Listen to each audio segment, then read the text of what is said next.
seasonal workers from Samoa in unison as they welcomed Prime Minister Fiamē Naomi Mata'afa to Hawke's Bay. Following a traditional ava ceremony, Fiamē greeted dozens of RSE workers who work in the local vineyards and orchards, picking fruits and pruning trees. The ceremony recognised the contributions of seasonal workers from the Pacific, with the RSE scheme going from strength to strength since its birth in 2007.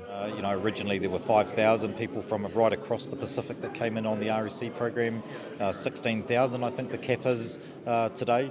And the appreciation for the RSE workers is felt right across the Hawke's Bay region.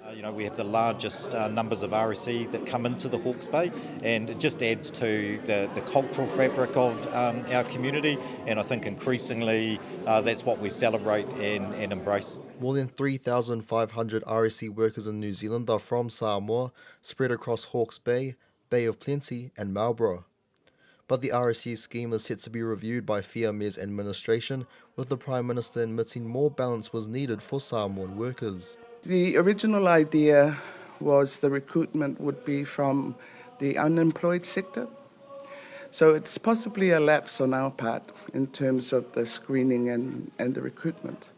But we now find that, from the public service to private sector, our manufacturing and tourism sectors have begun to be quite vocal in terms of the loss of human resource through the RSE. The review will likely lead to the number of seasonal worker flights from Samoa slowing down. However, Fiamē herself has shown no sign of slowing down on her tour of New Zealand, engaging with the leader of the opposition, Christopher Luxon. Well, I appreciate you making time for me. It's very good of you to do so. Minister for Pacific Peoples Opito William Seal, and laying a wreath at the Pacific Islands War Memorial. Fiamē's trip around Aotearoa is set to wrap up with a final farewell in Mangere. Elijah Fa'afiu, PMN News.